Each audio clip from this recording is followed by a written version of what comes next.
Time is now 7 p.m. I would like to call to order the Hurley Zoning Board of Appeals, April 10th, 2025 meeting.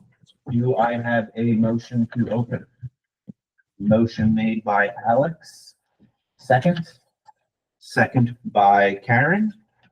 All in favor, verbal aye or show of hands. All board members present in favor of opening the meeting. None opposed.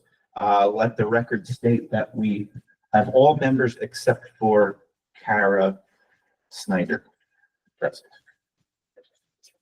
All right, will everybody please rise and pledge allegiance to the flag of the United States of America and to the republic for which it stands, one nation, under God, indivisible, with liberty and justice for all. Thank you very much. You may be seated.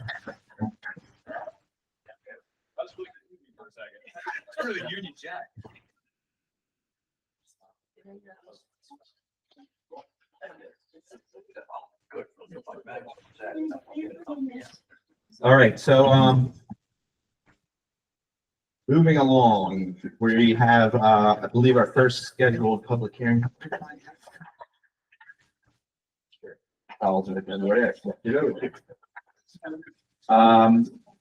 The first order of business is a public hearing for the delay property of 198 Spillway Road. I believe that we scheduled this for 7:05 p.m. in our minutes. That's how it's stated. That's what And is that what went out? Okay, so we will technically wait. Well, I didn't wait with public comment last meeting. So that is another discussion. We can fill this 3-minute void. meeting with minutes. We're gonna address the minutes at the very end of the meeting. That way we don't keep everybody sitting there throughout the process of approving the minutes. However, at the previous meeting, at the very end, I did state that I saw it not fit to have public comment period anymore. Since it was instituted, we have never had a public comment. And if anything, is just kind of confused people as to when public hearings are versus public comment. I said we are striking it at that time at the end of the last meeting. However, I don't think we took a vote on it. So I would like to ask the attorney, is this something I have to vote on?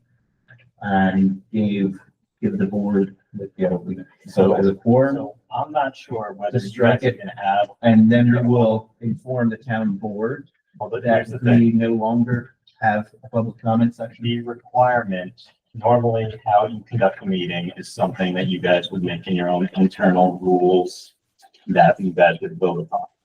I've never been provided with any internal rules that say this is, how our agenda is gonna be, or saying that you're going to do a public comment or not do a public comment.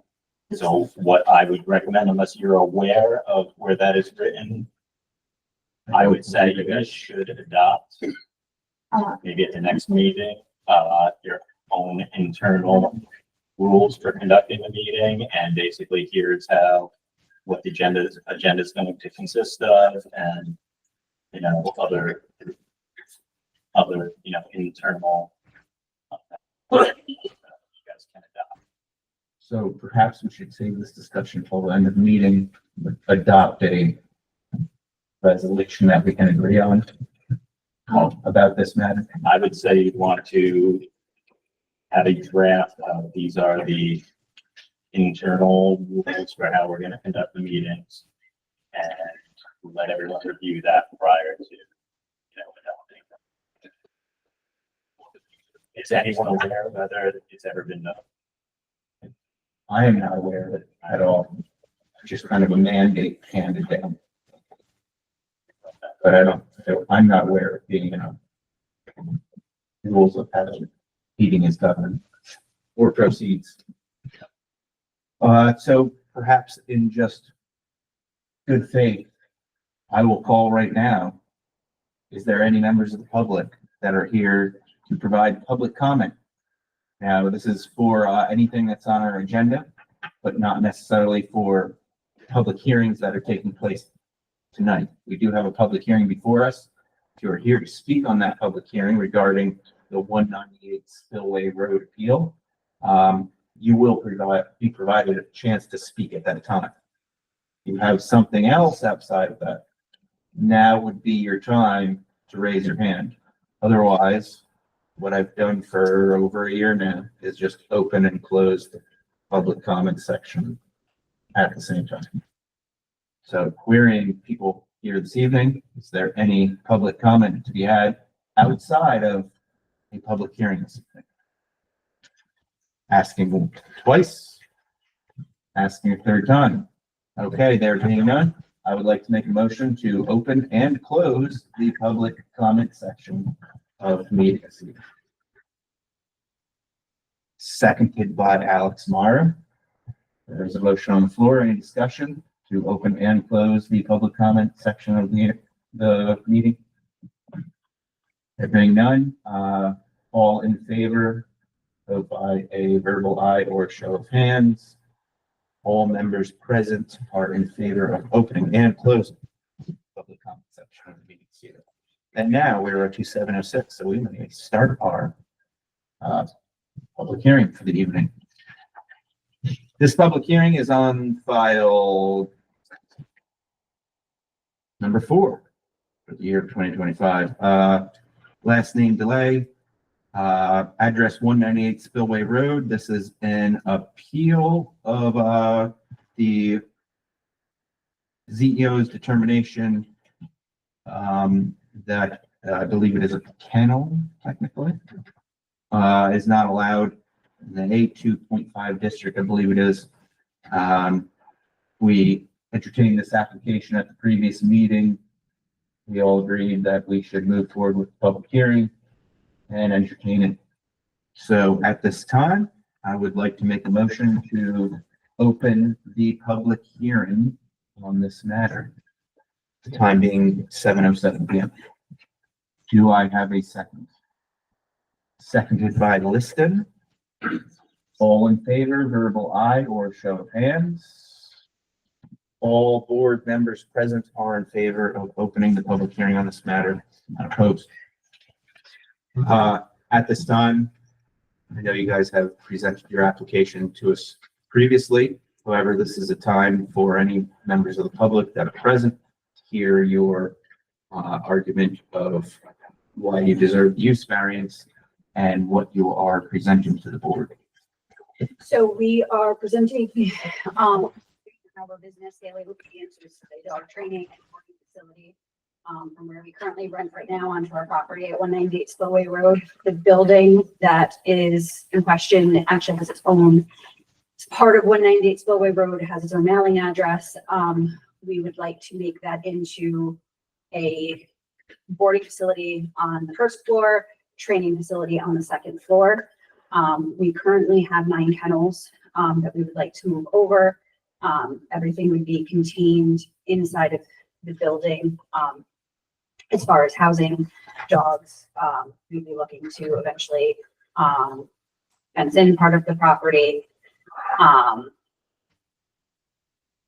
But again, all dogs would be supervised while we're out, whenever they're on property, when they're outside with us. There was no dogs would never be off the leash. There's always Right. taking them out. And then also, besides the boarding, also working on a extended training facility upstairs too. I specialize in basic obedience, advanced obedience, and behavior modification. Excellent. Is there anybody else here, or so would you like to address us or anything? No, just like saying, part of the property would be fenced in in case the dog did get loose for training purposes, but all dogs would be walked, be leashed at all times. They would always be inside. They would be outside after hours at night, only outside during the day for training purposes. Excellent. Is there anybody else here this evening that would like to speak on this matter? Please step up to the microphone, or if you can talk loudly, you don't have to. Whatever you prefer. State your name and Sure, address, sure. please, Whenever for the record. Sure. Name and address first. Okay. My name is Matt Jared, and I'm a full-time resident at 100 Bluestone Ridge. I just prepared something because I speak better when I'm in meeting. So I'm here today to speak on behalf of Mark and Christine Daly. I met Christine and Mark about 2 years ago when I was looking for dog obedience training. I have 2 boxers, and if you know anything about boxers, they are an extremely energetic breed. They're prone to behavior problems without proper training. I'd like to blame COVID, but the truth is my dogs are very unsocialized and they were poorly behaved. They lack leadership, discipline, and respect. Christine's training is now stuff of legend in my family. After seeing her exceptional success with my dogs, my father-in-law hired her and traveled up from Long Island just to train with her. Because in his words, there is no one like Christine available anywhere near me on Long Island or New York City. My dogs are now well behaved, welcomed members of the family, as is my father-in-law's, and it is all thanks to Christine and Mark. I mention this because while on the surface, Christine and Mark seem to specialize in the behavior of dogs, they were really training the people.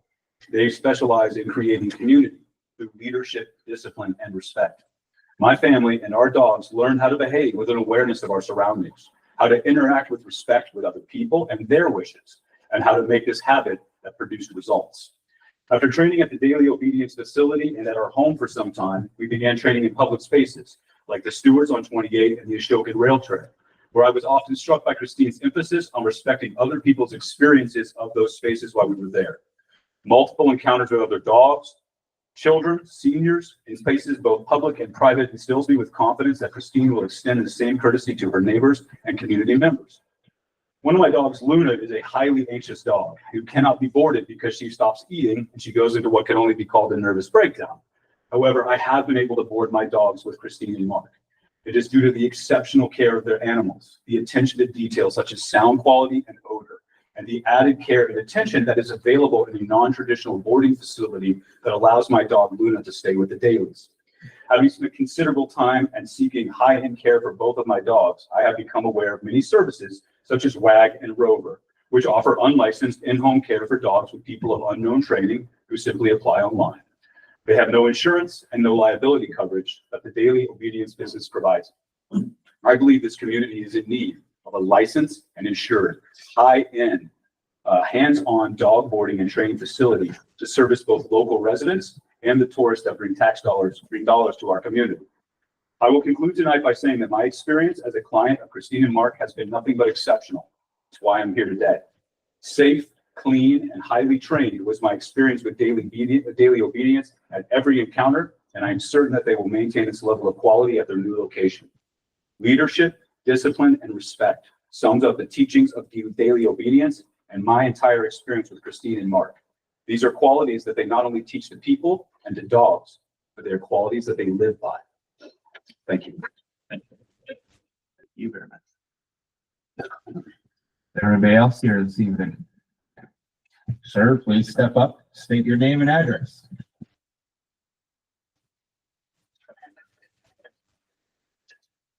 Hello, Rick Snyder, 135 Xantha. I'm also here to speak on behalf of Christine and Mark. I don't have anything as well prepared. That was awesome. So thank you for speaking about a lot of the care and the leadership and all the great stuff. I've also got a reactive dog. He's a lovable character. But we went to multiple training facilities before we found Christine and Mark. Had no success, and what they're doing is really unique and special. So I think the previous gentleman really spoke about what they do from a training perspective. What I wanted to spend a couple minutes talking about is the words kennel versus boarding. Two very, very different things. There's a website, there are a bunch of websites that talk about this, but I think kennel, you're thinking of dogs that are staying somewhere in an enclosed area. They're probably not getting the attention that they need. This is 100% the opposite of what Christine and Mark do. We've boarded our dogs with them multiple times. They have multiple activities a day. They have multiple walks. They have training. You know, one thing that Christine and Mark do is they do something called a board and train. So if you're at wit's end with your dog and you've just given up and you're at the point where you're like, am I even someone that could own a dog? You can literally drop your dog off for, you know, a couple days or 2 weeks, and they will actually spend the time to work with your dog. So what they're trying to change the ordinance for here, it's not for a kennel. It's for a boarding facility. And I think it's a huge difference that I want to raise to everyone's attention. You know, the boarding, you know, they're putting beds in there. They're putting, you know, emphasis on regular exercise. They're bringing treats. They're figuring out what your dog reacts well to. So, you know, this is 100% the opposite of what most people are thinking of when you're boarding a dog in a kennel. This is not a kennel. This is a boarding facility. And, you know, I'll just echo everything that this gentleman just said. You know, there are so many like kind of underground ways to have your dog taken care of. I will tell you, I've boarded my dogs at people's in-home facilities within Hurley. I don't think that they're boarding facilities at all. It's literally someone that's just allowing dogs to live in their house with them. Like they're going about it the right way. And I really hope that this board recognizes that they're doing this above board. They're coming to you, they're talking to you. And I think it's really important that you look at the difference between a kennel and a boarding facility. Thank you. Is there anybody else here this evening that would like to address the board during the open public hearing on this matter? Does the board have any questions for the applicants or perhaps any of the folks that have spoken here this evening? Stephanie? I only have one. I wasn't here last week, month, so I apologize. I just received the application and was reviewing it today. And I don't know how this works, and maybe this was just a fluke, but the application is seeking an area variance. And I'm thinking that the town of Hurley has a use variance form. No, the application's for the use variance. Oh, Yep. should be I for you. know that it's for a use variance, but it's entitled area variance. Oh, okay, I must have missed that, like a pearl letter. I know that it's for use variance. I'm well aware of that, but I don't want anything to hold up or become a problem for them in the future. So you're saying on the actual application, it checks, area. It's not that they checked it, it's, this is what it says.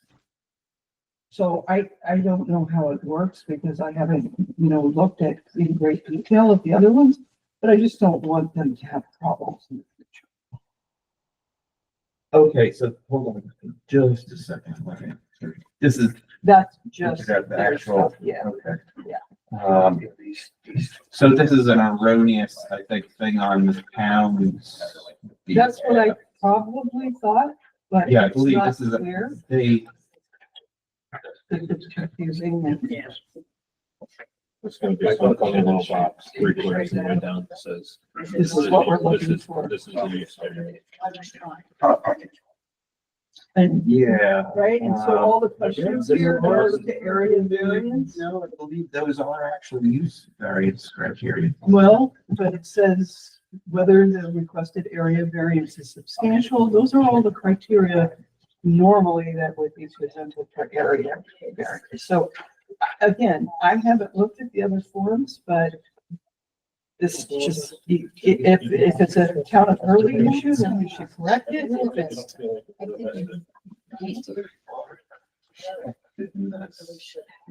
so they could fix this by just, if there's another form, they could just submit the same information on another form.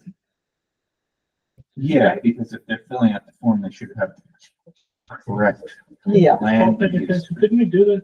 yeah, Well, that's all. I read them at the previous one, but actually when we went back, I looked, I just made sure there was the questions. Right, so it's just, Is that? if there are two separate forms, because every question here is referring to an area variance.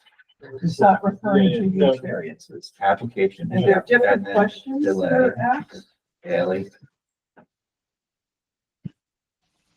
There, yeah, and then it should be that most likely. Yep, and then let's scroll down.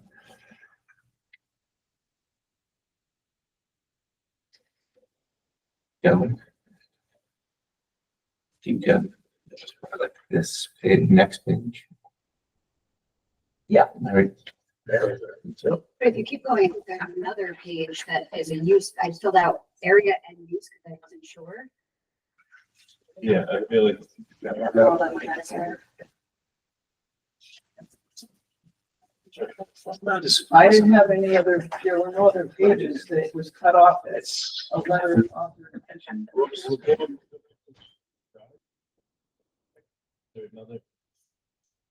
well, essentially, I mean, they have, Do you have the application that was submitted? Is that just have the use or the area? It's an application for an area variance, but I just treat it as use variances. There has been some confusion. The previous, like 3 or 4 applications This is it. were onerous and difficult for the applicants to understand. There's gonna be. So I just simply referred it to streamline the process. Because every single question Yeah, goes to the area. So those are, they're totally different questions. Christine, I could imagine how you'd be confused when you were answering the questions. All confused. Well, you know that the criteria for area variances are very different than use variance. That is correct. So this is specific to area variances. That is correct. So there's gotta be another application somewhere for use variance. Which I've been advocating for 18 months. Well, then, he has. okay. It's above my level of authority. I don't have the authority to make a change in the application for ZBA. Well, my initial move to basically make sure everything moves smoothly would be to say that we have her, since we've already had her submit the application for, you answered the area variance questions. Just re-answer the use variance questions. Meanwhile, keeping the public hearing open on this matter. And then the board can entertain your question, because it's only fair to you to answer those questions that you initially fill out the application for. So does this application? That's mine. Separate use variance criteria as well? No, it's specific to area variance. So what has been, so for other use variances? Well, It's like, if I could just clarify this, the old application was 1 page. You check what you wanted to do. And there were several blank lines at the bottom you could fill in the specifics. So what happened was when the application came in, it did not go to me. It sat on Samara's desk and we had some transition with the staff members. I ultimately got it a few months later, immediately saw that it was a request for a use variance and I referred it immediately since there was such a No, you're concerned such a along long the way. delay, rather than make him go through the entire process again. At that point, already 3 months had passed. So why don't you guys discuss the use variance criteria? You can ask her questions, get more information.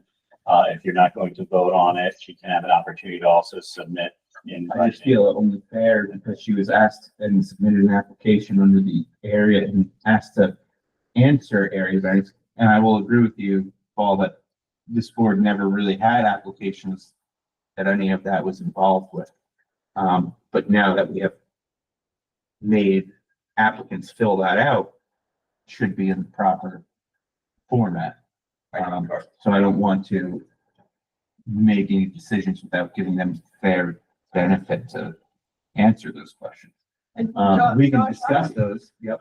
I would say it's not really fair to them to start asking them about use variance criteria when it's. Put them on the spot right at the moment. Right, because it isn't anywhere for them to know. They're not lawyers.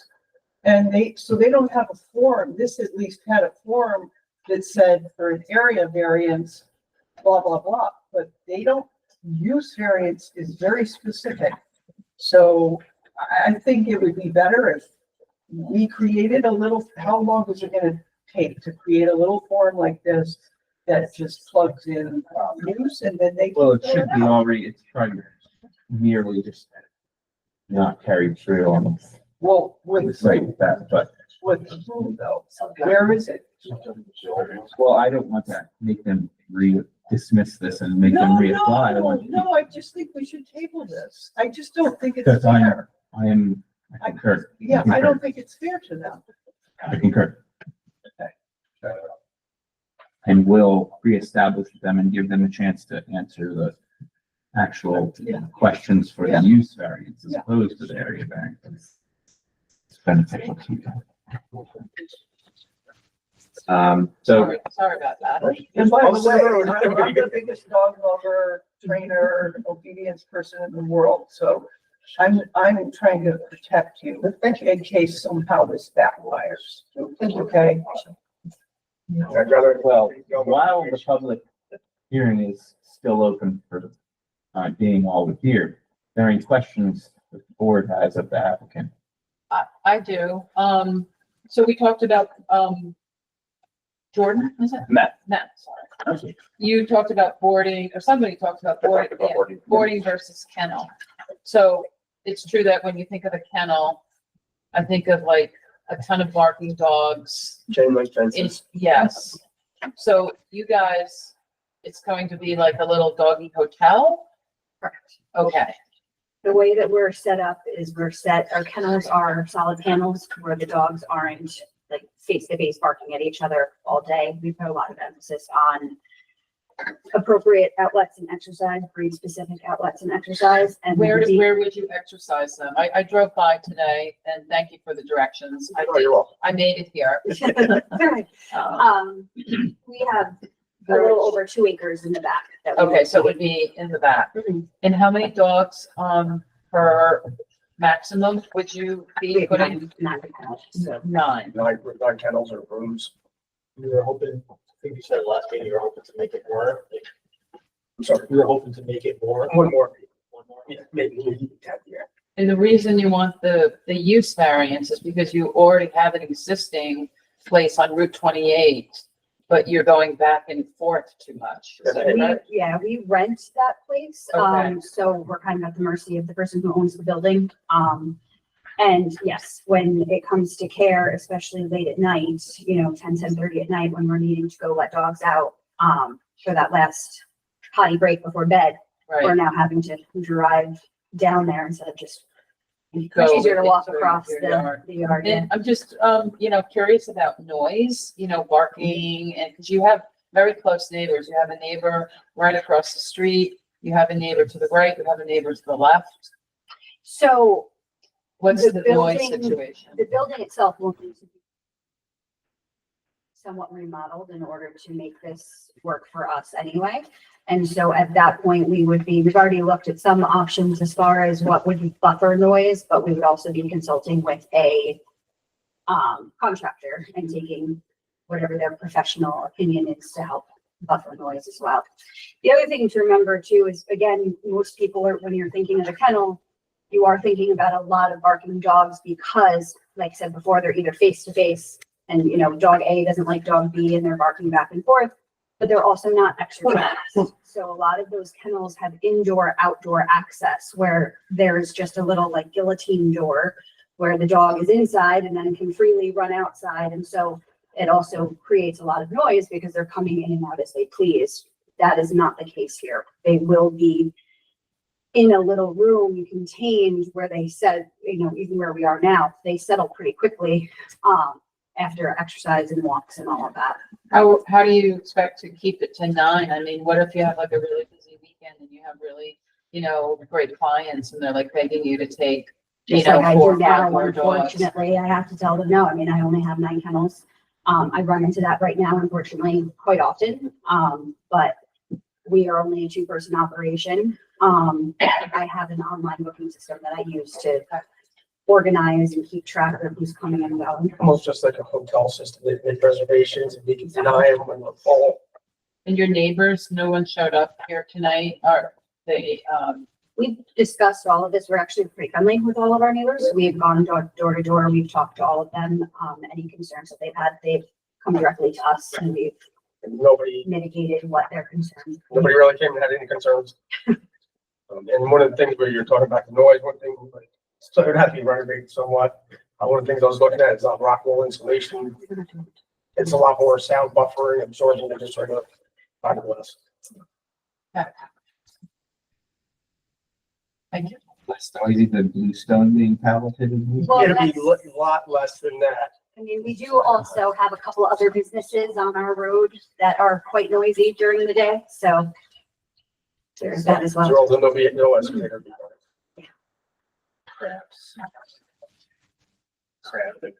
Perhaps people. Well, my thought process stands that we should leave the public hearing open on this matter. So Matt just found that the Yeah. application that's online is 2 pages. On the website it has both the area variance on page 5 criteria and the use And variance. then the use variance on the bottom, so the area variance is filled So out. it's the same application, but they have both, so depending on which box you check, you fill out which of that. But so- somehow it got cut off, Yeah, so so he's gonna I'll try to print See if you can print that it. page and then they can take it. or- Certainly. But what is the board's, thoughts on leaving the public hearing open on this matter? Allowing them to respond appropriately to proper questions. The, false determination. Three pages, talking about this as a second. Second one. Oh, sorry. Pseudo determination. Would you like to read for us? Dear Chairman Vogda, I received a building permit application 5 days ago for alteration to conduct a business at the above referenced address, namely a kennel. The applicant is Christine Daly and the owner is Mark Daly, who has provided a notarized authorization letter allowing Christine to act as agent on her own behalf. Subject lot is 2.3 acres, and while the applicant did not provide a zoning district in any of the submitted documents, it appears the property is in the A2.5 district. Per the table of use regulations under the business uses, veterinary office, animal hospital, kennel are not permitted in the 825 or any other residential districts. Please be advised that an application for a use variance, thank you, Paul, has been submitted. Due to a misunderstanding, the application came in on January 10th and was placed on the desk of James Doherty. There remained unprocessed until it was given to me around a week ago. The application was submitted in response to a conversation Ms. Daly had several weeks earlier and was not submitted after the denial of the building permit application at this time. I had not received one. And as at that time, I had not received one. I received one on 220 and a few other documents on 224. The permit application was denied in writing today. And as I already have the CDA application requesting a use variance, I am giving a copy of the submission to Stephanie. I thought we had talked about this as a use variance at the previous meeting. And so We had, yeah, it wasn't a go back and do more after another meeting. It was, let's get this done. sure. I'm tired of My- doing things. I don't know if you guys. Yeah, I just want to give them the proper Yeah. due process. But I of being think able to answer. I think they did. Did they fill out that second? Well, when we discussed it, I said, we're specifically understanding. Oh, the questions are on the application Yeah. or the questions filled out and we scan down. Look, oh, there's questions and they're filled out. And we go further than that. See that it's an error, fine. Do both. I don't know if it worked. I don't know. Right. So, well, So, we can take votes if you don't want to keep this practice going. I don't want to get, like Stephanie said, I don't want them to hit a snafu if we already, this isn't the first time we talked about this as a use variance. And I wonder how we got to this part without the application being filled out. So when Because you, Stephanie qualified it. so if you read the legal, and Matt is really the person to speak to this, but if you read the criteria for the area variance, it's completely different than the use permit. You can talk about use permits all day long. Yeah. But use permits have completely different criteria. So when they were answering the area variance questions, there was no way for them to respond to the questions that they should have been responding to for a use variance. They And are furthermore, if you say apples, it's it's apples and Totally, oranges. no, we've done, Furthermore, if you say it's unfair, we've put them on the done spot to it. measure that. Of course we have. So if we ended up saying, well, you know what, we're just gonna cross out area and write in use. And change And the we question. approve it, and change- then somebody decides they're not happy with this. The first thing they're gonna do is look at this and they're gonna say, what happened here? Sure, but in the interest of, like, you know, like a speedy trial, or whatever, could we maybe see if they can answer the use variance questions, and we can just get this done tonight, because it's a piece of, it's just overly bureaucratic. So like, kick it down the road another month. So the criteria to meet for a It's up to use you. variance is way higher than for an area variance. It's much, much higher. I always say use variance is a 33 level. Yes. Yeah. And so for us to just say, well, we're just gonna push this through because we want to expedite this for them, We could it's give them, not fair. well, Yeah. we could give them a look at the questions and see if they feel like they could answer them. I mean, don't you have to also show financial evidence in the use variance, and they're not, they can't do that right now? Well, that's, what it says, cannot realize a reasonable return substantial, as shown by competent financial evidence. Oh, we can like those, huh? I mean, We can talk about those That's the tomorrow. first criteria. that's the first criteria, so I think that's the, I agree with that. It's If we're gonna have very to do it high correctly, bar. the process has to be done correctly. It's a very high bar. Does anyone have a motion then? Do you want to provide them with the last page of the application so that they? Yeah, you're talking about. Yes. Yes. One pass that back. I know we had briefly spoken about this, and I think I recited it as use variance, but when we looked at your application, it's just verifying that, you had answered the questions on it, not realizing that it was under area, not use. So we don't want to make any preemptive decisions as a board, so allowing you complete due process to answer those questions. However, that being said, I would like to make a motion to keep the public hearing open on this matter for another month, allowing the applicant to submit and answer the questions for a use variance as opposed to the area variance filled out on the application. Do I have a second? Seconded by Stephanie. There is a motion on the floor to keep the public hearing open for another month, allowing the applicant to submit the proper answers to the questions. Is there any discussion on that motion?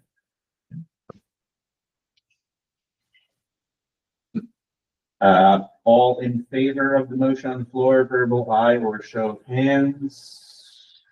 All board members present in favor, none opposed.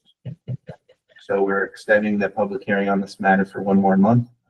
You guys will get a chance to answer those questions more thoroughly. I apologize for the confusion in the application process. Like I said, we want to make sure we complete the process and give you guys the utmost chance to present your argument to the board. And as Stephanie pointed out, you do want to provide financial information showing how not being able to use this uses has a financial impact on. Not too different than your answers given about if we can't run this business in this place, we can't have it successful. You'll see. Does their sheet, it has all the use variance, criteria on it? Yeah, basically, the sheet that was submitted was pages 1 through 5 of the application. Page 6 is the use variance criteria. So Okay. it's the same basic information, and there's boxes which they check correctly pertaining to use variance in that they're seeking a change of use. However, the page 5, which has the area variance criteria, was submitted as opposed to page 6, which has the use variance. Okay. And that submission, Christine, that submission should come to my office. Okay. And I'll process it. Yeah. Thank you very much. Thank you. Okay, next item on the agenda, I'm going to amend the agenda currently and, I'm going to move you for a new application. Because I anticipate discussion about this again, and I don't want to keep anybody else here. So the next order of business will be, for file number 5 of this year, 2025, for Mr. Ryder Moody at the property of 291 Eagles Nest Road, who is appealing a decision by the planning board for, I'm just gonna generally summarize it as construction of the yurt. And the visual assessment criteria that comes along with it. Did everybody have a chance to review this in the drive and see? I know there was a little bit of discussion about, what you were, or well, not a discussion, however, in your submission, there's a couple things that you were appealing through the decision.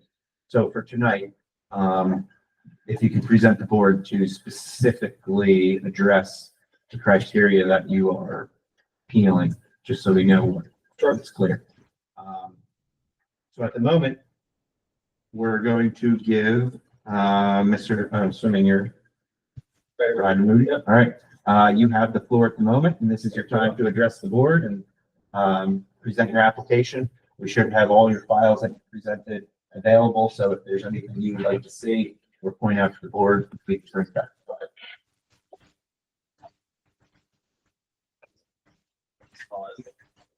Hello, I'm Ryder. My wife and I bought land in Hurley in February of last year. We're very excited to purchase 44 acres of forested property and had a vision to build a yurt on the property, which for those not familiar, it's a round structure. It looks sort of like a tent, but it is a permanent structure that is an engineered, meets all the code requirements structure on a foundation. So that means basically for the zoning board or for the planning board, from their point of view, it's the same as if we were building a house. And so they did the visual assessment process. I spent about, I think end to end, about 9 months with the planning board in this process. I had 2 different site visits, many meetings of back and forths about the minutia of colors and which types of fruit trees and sizes we needed to plant and exactly when we needed to plant them. And again, this is all for a 27-foot diameter, very small yurt. So overall felt that this process was not really doing what it was meant to, which was meant to be assessing the visual impact of the structure. None of my neighbors have any problem with us building the structure. It is really not visible from anywhere. And the planning board's determination after all this time essentially agreed that it was not visible from anywhere. It said that there was no visual impact in the areas that the code names as the specific areas where you should be looking at visual impact from. But despite that, they still added a list of additional requirements for our approval. So they did ultimately vote to approve, but added a large list of additional requirements. Many of which I'm fine with, but a few of them my wife and I were really upset about. So the most important one that came up was the 100-foot escarpment setback. So our property has an edge that has a hill that is, definitely a very noticeable hill. But the planning board decided that qualified as an escarpment, which is not defined formally in the code. Traditionally seems to refer to cliffs, and I think is meant to refer to the cliffs around Hurley. My property has no cliffs. When they were at the site visit, they even pointed to an additional slope that was only about 15 or 20 feet high and said, "Oh, you've got multiple escarpments here." So basically, it seemed like they were sort of using whoever showed up for the visit, whatever their definition of an escarpment was, based on how they were feeling. So this led to a lot of back and forth about where they said the escarpment started exactly, how far down the hill or at the top of the hill did they say it started, which then shifted our ideal build site over about 40 feet from where we had initially planned for it to be. So we don't think our property has any escarpments and would rather that setback requirement not apply. The other 2 requirements that they added that I'm appealing are one for the requirements to plant, I believe it was 8 fruit trees. We probably actually are going to plant some fruit trees around anyways, but they gave us specific locations, sizes, species, and time that we need to actually plant them. And we don't even have a structure. So the time was supposed to be basically now in spring of this year. we don't even have a structure, we don't have a well, so we're definitely not gonna be able to plant them right now. So I would love to, you know, despite the fact that we plan on probably planting some fruit trees, not have a requirement to do so. And then the last requirement that they added was a requirement to paint the yurt a muted color that blends in more with the natural surroundings, which I totally understand the rationale for why they might do that. But again, the yurt is not visible from anywhere. They never really made the argument that it was. My neighbors never said that this was a problem. But the planning board in one of the meetings used, they basically said, if you could see it from a helicopter, that's what we care about. So they're like, it can't be white because it's visible from a helicopter, so it has to be a muted color. I would really like to not have that requirement to make it a green color. Happy to answer any other questions. Thank you. There's a thorough submission, the attached, he has, parcel views, the application, letter addressed to us. I believe Paul's determination is included in that. Anybody has thorough questions, maybe we should make sure on the application that we're not missing it. There's Paul, that's vegetation on this hill escarpment. Yeah, it's all a mix of hardwoods and softwood. The whole thing, the entire property is basically forested. The furthest you can go without hitting a tree is probably 50 feet or something. To verify specifically what you are appealing is the 100-foot escarpment setback. 2, the specifics of the fruit tree planting regarding placement, time, and species. Yes. And 3, the color of the yurt. Yes. Those are the criteria. Okay. Can we bring up briefly his application or his file? Did the planning board say why they wanted you to plant the trees? So yeah, they had said, so basically where we had originally So, planned to place the yurt, we had cut down probably about 6 or 8 trees in that area. And they said that because we did that without their approval, and then they made us move the yurt, that they would require us to refill in that area Scroll down. with an equivalent amount of Exactly. trees. Were they That fruit shows- trees that's cut down? No, they were a mix of hard and softwood that were, if anything, not that healthy, which is part of why we picked this site for wanting to build the yurt. It's a nice flat area with a couple dead trees on it already, so. Wouldn't you plant trees after you've built the structure? I mean, Yeah, how can you plant a tree before you build a structure? I That's would right. think that you would Or build a plan it. structure, Well, that's one of the criteria that he's right? appealing. I want to get to the very first one, which is the Okay. 100-foot escarpment, which we have the map up right here. Can I interject, Mr. Chairman? By all means. I went to a planning board meeting after they had approved this removal. And the question about escarpments came up when I clarified it.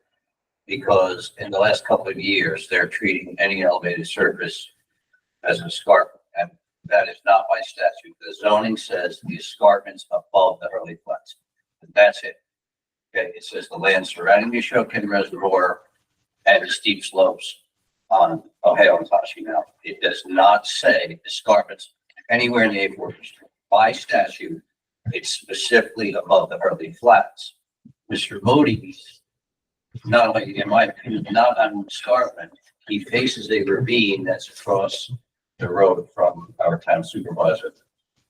It's nowhere near the flats. It does not face the flats. And I clarified that by statute, they can do whatever they want. It's their board, their discretion. But I told them their decision is not the statute. And the response I got was that was interesting. All right. So I just wanted to bring this up. So Reference somewhere for that? It's 210-20, excuse me, 210-42 in the zoning, and I didn't bring it because we don't have a current. I called up on the phone. So I just wanted to bring this map up so the board is aware of when we're speaking about the 100-foot escarpment setback. What he's speaking of. So the lower, more solid denoted black line, I believe, is where they claiming their escarpment starts, and then there's a line drawn 100 feet. If I'm correct, reading this correctly. That's And then right. Your, is that's the placement of your yurt, right? Yeah, so there. initially it was gonna Within be the 100. where the orchard is essentially, and then they had us move it to 100 feet setback. So basically, they decide the start of the escarpment as the widest contour line. Makes sense. Okay. There was a lot of back and forth, and I asked a number of times for a specific definition of how steep of a slope is an escarpment. There was no definition that they gave. And then when they were on the property physically, they referred to this area here as another escarpment, which I believe would mean like 100 feet that way and 100 feet that way. They would also not want me to build in, which, I mean, this isn't showing the whole property. It's long and skinny. But this is really the buildable area of the property. The rest is rather hilly, has bigger trees and forests that they wouldn't want to mess with. This has clearly been logged a bunch of times. So it seems like a natural building site sort of along this edge. Are we able to get a copy of the planning board determination? Because We can, yes, other times I have received that from the planning board preemptively, but I have not received it from them at this time, but we can easily query them for them. Okay. So- And they should theoretically provide us for what their basis was making this determination. And then is there something somewhere that would verify what Paul just said and what the applicant said, which is this is nowhere near any of the area that is, Well, Paul gave us his gist of what he. Just a gist, pretty much, yeah. Not a gist. Okay, so you guys just like kind of do this whitewash over things, but this is Eagle's Nest, there's the Hurley Flats. And how does somebody who's not from here know that in fact it's not across from the Hurley Flats? Other than Paul just said, it's looking into a ravine. But again, if somebody's gonna appeal this and have a fit about it, they're gonna say exactly what I'm saying. So we need some kind of verification by somebody that, and maybe it's based on these topo maps, I don't know.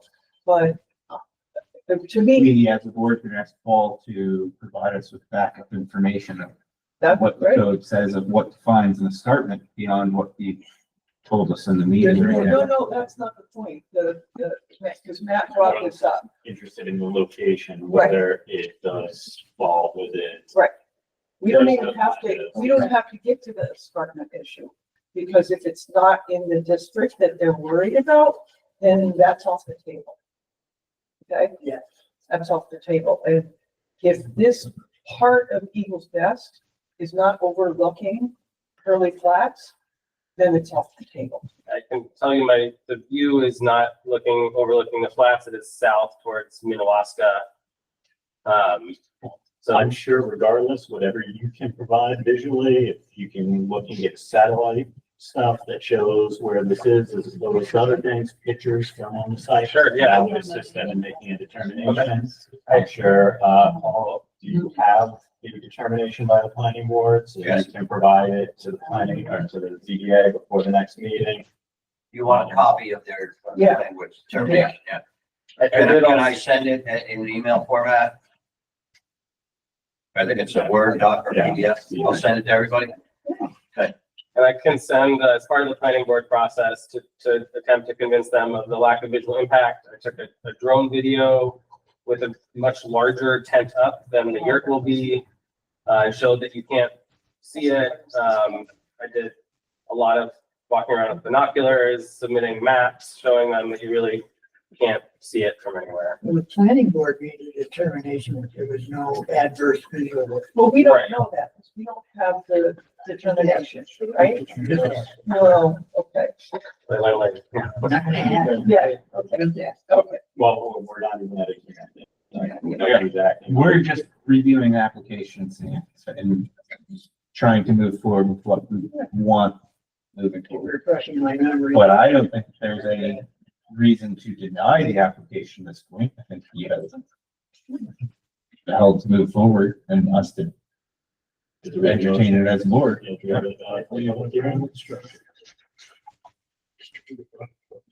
Well, I will make a motion to accept the application, schedule as a type 2 secret action, and schedule for a public hearing at our next, May 8th, 15th. Just 5 Thursdays, so it's scheduled for the 3rd Thursday. Whoa, what? What? No. Where did that come from? So Sure. the first day of the month is Thursday.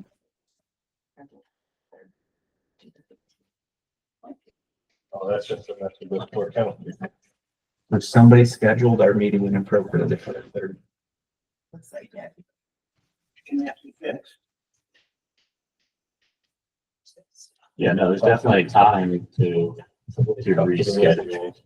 Yeah, we- Yeah, I don't think we have to go by that. Yeah, not the greatest calendar, but, so you can see, yes, we're scheduled for here somehow.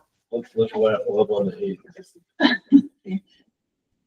No, I think we can, I mean, as long as we address that right now. Yeah, So that no, the meeting's gonna be on the Yeah. regularly scheduled second Thursday, which would be May 8th.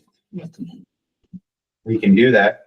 Jeremy's gonna, I'm sure, do what Jeremy does and put it out there and we'll schedule it accordingly. We've never broken this almost at all, except for once. I think there's a lot of hands in that. Yeah. So I'm discussion by the board. Because the regularly scheduled May 8th, second Thursday.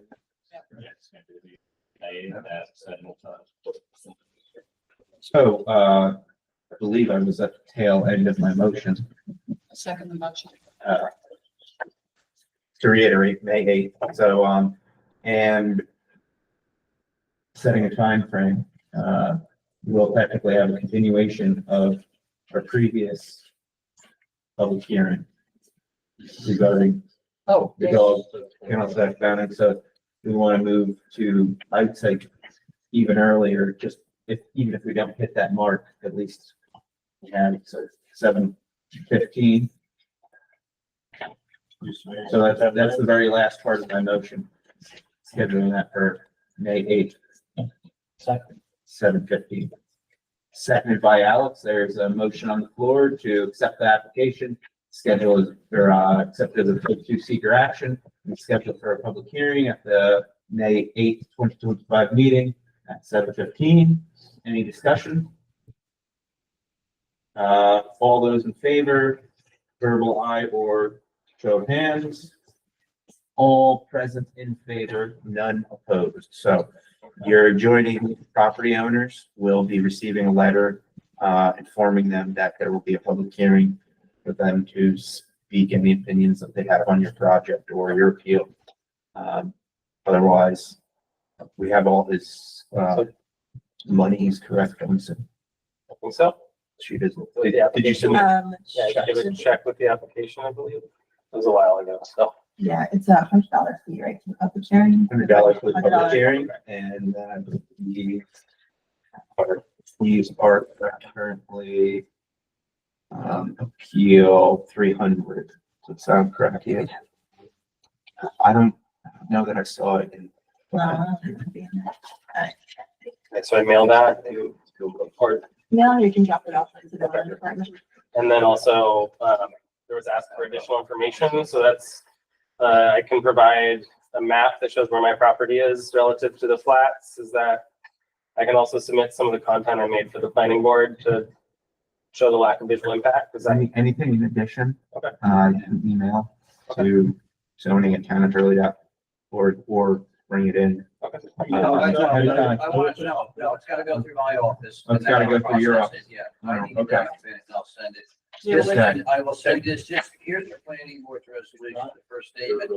The planning board finds that the proposed use here is situated within the site in a manner where it will not be visible from nearby road. They don't want any more houses up there. It's not there. So It will you not adversely make impact it the really visual clear that environment. you can't see your house. So they flat out said it But was you're not on the that. hill next to it. Right, it's not that you're, We then, you know, you've heard this once before.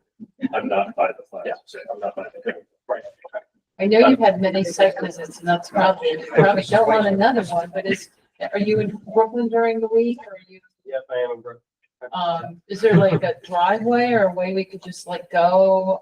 Would you prefer Yeah, like you maybe could- on the weekends or could you we could- like drive up there? or- Yeah, you could visit without me. I'm happy to find a time to be there as well, if that's helpful. I don't want you to have to, drive, Are there cameras or can we just chill?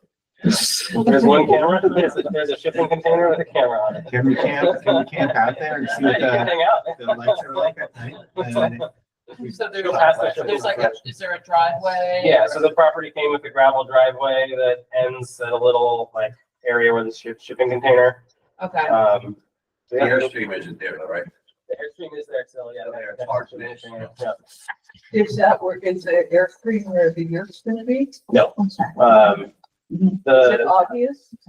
it's probably not super obvious where the year would be. I can definitely yes, map. make it somewhat obvious in the map. Yeah, there's a wood chip path that we made to there. All right, Thank you so much. Thank very you. much. We'll see you next month. All right, so now we will move on to our third item of the night, which I'm sure everybody is very familiar with. And that is the hardship appeal of application number 11. This is obviously going back to last year, and Greaves Perfect for the appeal of the certificate of appropriateness for solar panels at 37 Main Street. We had a very substantial talk on this at the last time you stepped in. I know you weren't here. They debated for over 45 minutes. Possible. At this time, sir, you're standing up. I'm, nurturing. Okay. Would you like to speak on her behalf? to I'd the like to, board? if that's okay, with the board. Certainly. Thank you, Mr. Chairman and members of the board. My name is James Bacon. It's my first time appearing before you guys, before the planning board plenty of times, but not before you guys. And, so I've been doing land use matters for about, well, more than 35 years now. And, I've represented planning boards and ZBAs in towns. And Katie asked me to look at this application and I went through the materials and I saw all of, the correspondences, the 40 letters of support and, understand that the board is wrestling with this matter. And, I wanted to, before the board launches into sort of a substantive, review of this, I was looking at the procedure.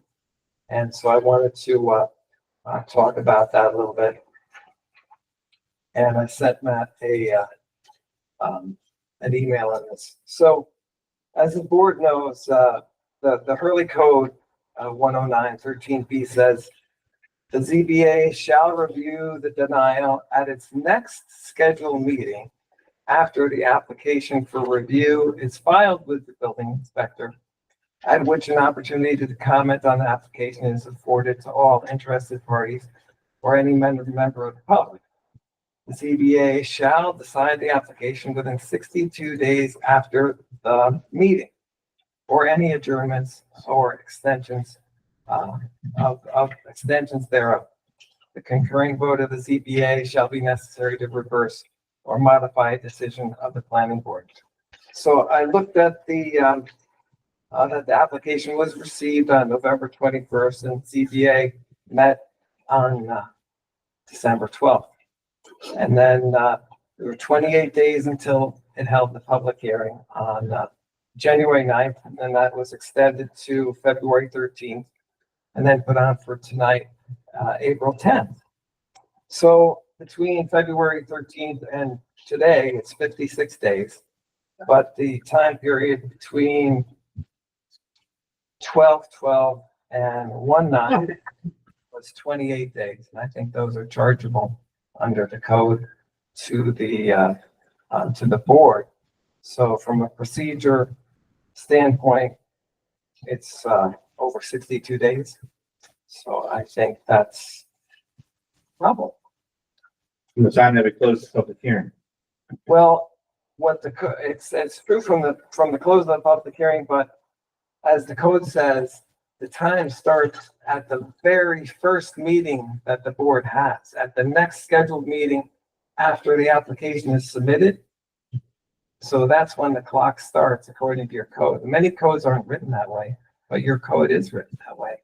Usually a code allows for the board to schedule a public hearing, and then the time starts from the close of the public hearing. But your code, for whatever reason, the clock starts right at your first meeting. And that's unusual, but there are many boards that operate where the clerk schedules a public hearing right off the bat. I know the town of Clarkstown does that. The town of Guilderland does that. But this board decides to meet and then schedules a public hearing. But I think under your code, that 28 days was chargeable to you guys. So that would be the point I'd like you guys to discuss with your attorney. I'm sure you'll chime in on it, but We will discuss that with our attorney, but regardless, that sounds like it's a separate issue from what we're discussing. from the substance, yeah. In substance, I yes, had to bring correct. it up.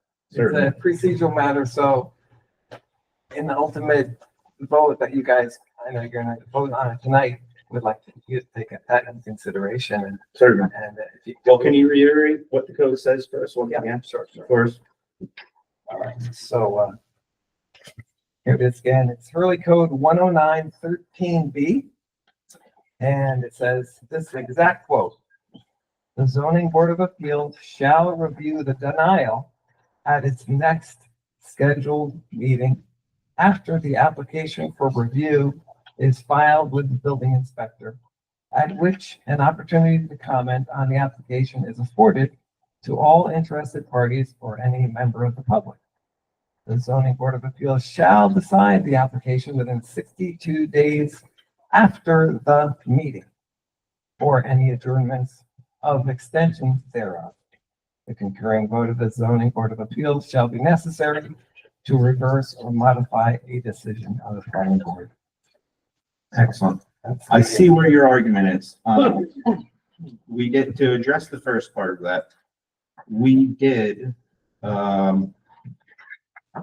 address and provide comment for the application within the first meeting after being received. So that part, just in my opinion, is met. I can see where your argument of, the appeal shall decide the application within 62 days after the meeting, I guess, term being the meeting, is what your argument is based off of. Yeah, and as chairman. Furthermore, I will just address any further commentary towards our attorney. Because What are the following words after that? after the meeting, Yes. or any adjournments of extension thereof. So Touche. 62 days after any adjournments or extensions thereof. That's what my visual. I would, Something that in the Article 78, which I'm sure is more likely to be brought, more against the planning board than any potential determination here. That would But be, furthermore, this is not what we're here to discuss this evening. This is kind of a legality, I think, issue. Yeah, it's legality. Yes. That's my job. Thank you for bringing it to our attention. And as the board knows, if there's any ambiguity in the code, the tie goes to the runner, which is the applicant. So now on the substance, so what struck me about this matter, and as the board knows, is that previously there were solar panels on the roof, which In the exact spot that they were allowed to have solar panels now. No, that was agreed. different spot, but they were ugly. Katie, Right did we there, not have this discussion at the last meeting? different spot. Same slope, different spot. Same slope. So anyway, what struck me was that taking those down helped make it more conforming with the district. And I think the replacement with what she's applying for would be less obtrusive than what was said before. So I think that was an important point that I wanted to, I know you guys probably already discussed it, but I thought I should underscore that one. And, I think the number of letters in support is important too. After all, when it comes down to it, it's a judgment call by the board. This is your community.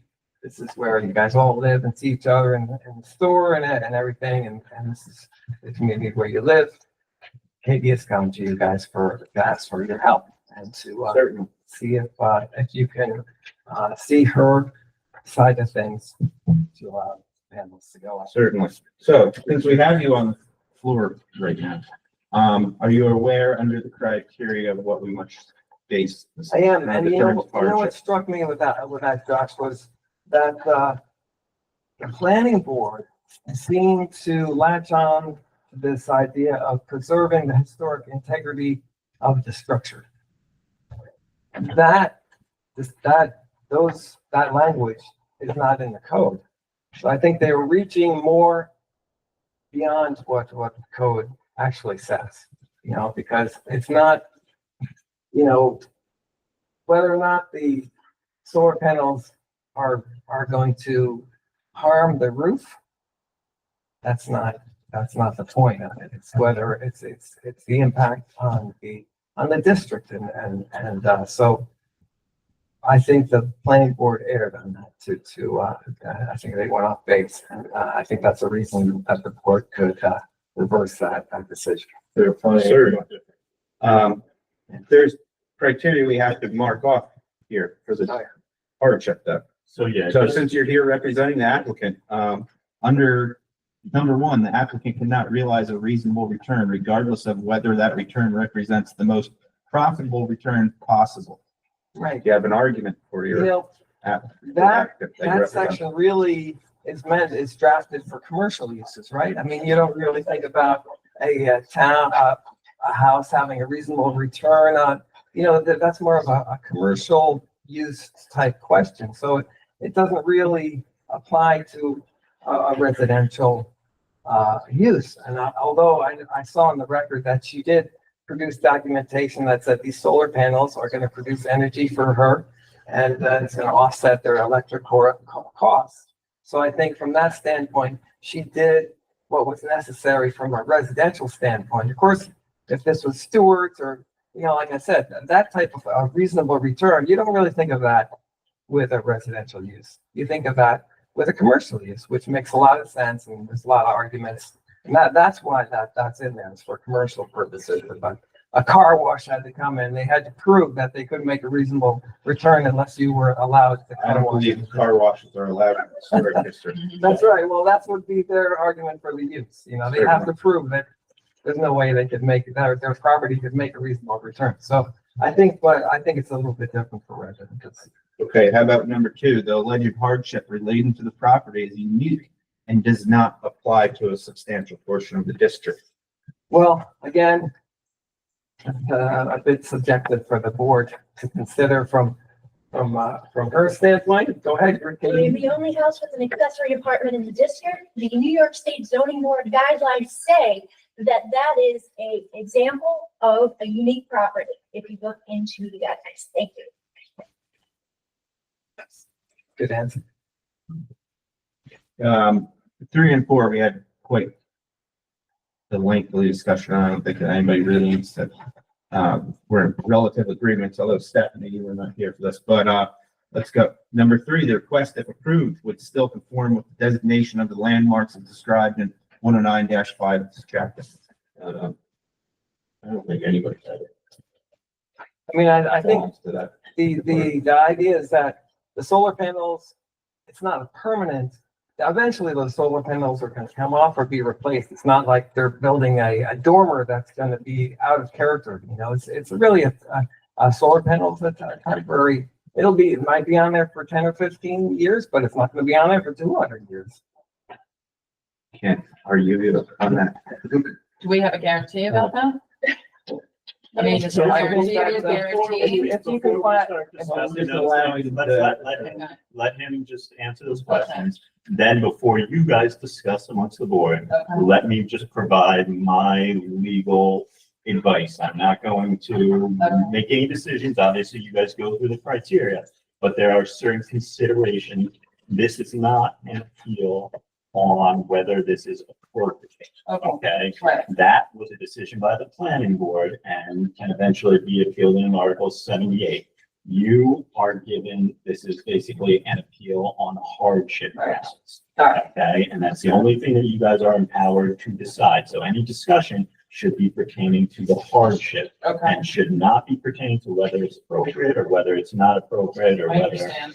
you know, Whether that was a good decision or not. yeah. So number 4, the alleged hardship has not been self-created, which consideration shall be relevant to the decision of the zoning board of appeals, but shall not necessarily preclude the granting of the relief. I don't know that I have to ask you to speak on that. I think that's, But if you're willing to speak, go for it. Most of the cases you see are self-created. It's that this is the way these people would like to use their own property, right? So, but in this case, she inherited, or you bought the property with the solar panel on the house. You didn't put that original solar panel on the house. No, also there was a post office attached to my house, which I had to, I picked the second best heating option available in terms of efficiency, geothermal being number 1 and way too expensive.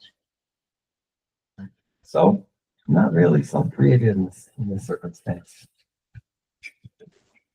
And then there's a 5th one, but I don't think it applies in case this, which references demolition or removal of things. And I think just to go back, in terms of the permanency of the solar panels, they're not permanent. The solar panels have a lifetime, they have a life use, or whether it's, 15 or 20 years, but eventually the panels gonna have to be replaced. And, they make panels now that look like shingles.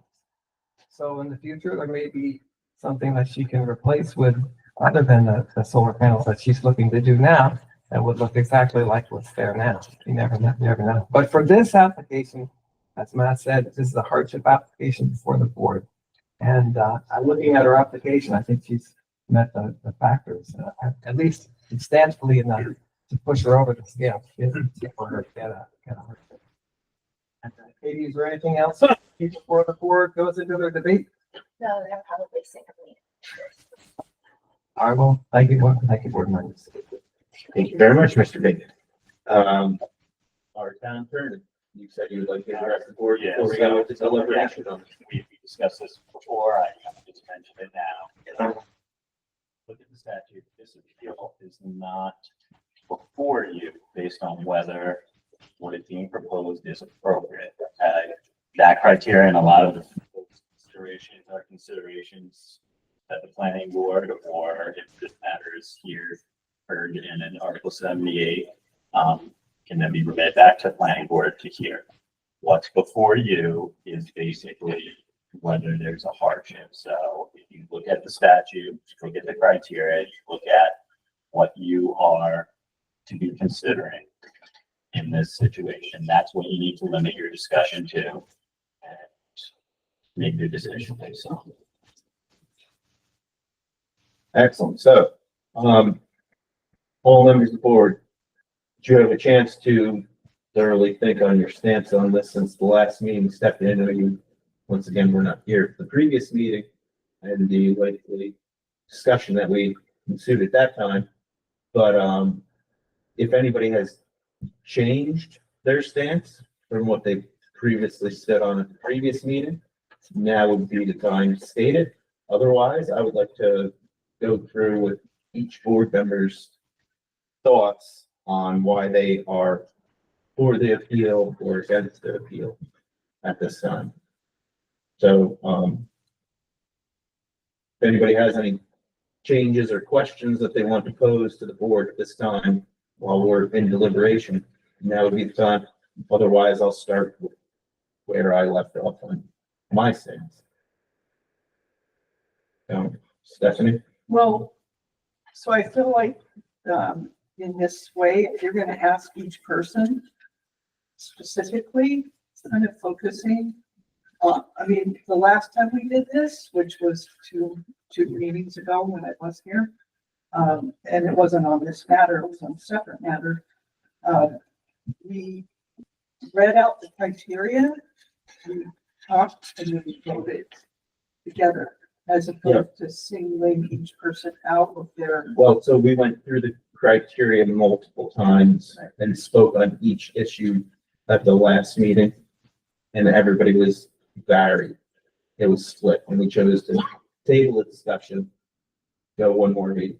There was issues brought up to me and standpoints by other members. I said, well, I'm a little certain that makes, me question my standpoint, and I'll go back and I'll revisit those. Understand you weren't here for that part. We can read through discussion again, but I know a lot of, as I stated, if anybody has changed their position, we can run through the criteria, and go through each board member specifically. But being on something like this where we obviously all have different views, we have to go one by one. It's not like just a general group thing. Each board member is going to have a specific input as to why they're voting in the way they are. Okay.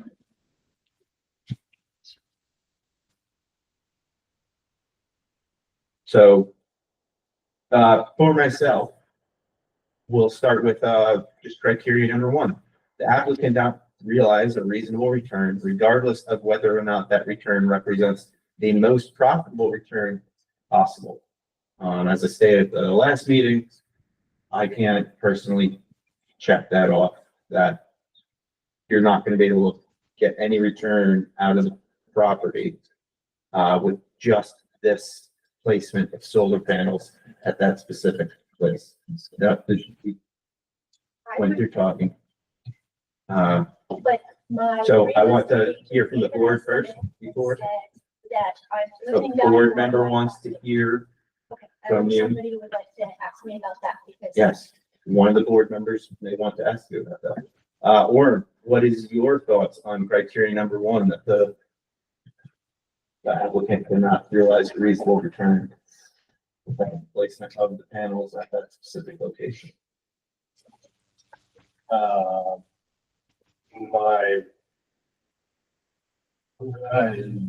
I'm a pass. Pass on this one. I don't feel like talking about it. Karen? I don't feel that, I know that, I know you bought your house for what, on partial view of 300,000 in 2019. And it was recently, assessed last year for 636. That's. no. Please, I'm talking. 636 on Zillow. It was, estimated at $640,000. So I don't feel that is without solar panels. So I don't feel that she meets this requirement. Because the house has more than doubled in time. Alex, your thoughts on criteria number one? You need copy to relook at it. You could just skip the one, I guess. So,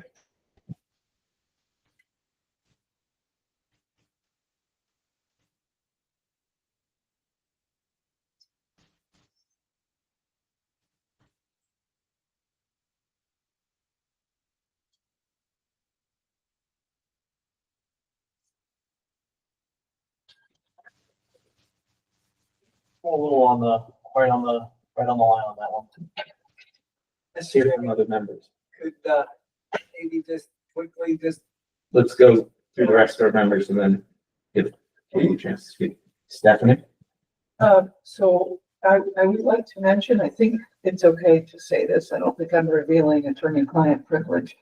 So our counsel gave us a treatise to assist us in reviewing this matter. And one of the things that the treaty said, it went in depth on for-profit use and for not-for-profit use. But when it came to private homes, it said, we don't have criteria for this particular part of the standard. And there's no case law on it either. And so that leads us to make subjective determinations. And what we've heard is the reason for putting the solar panels up is to assist to offset the utility bills. But since I know a little bit about solar panels, they're expensive.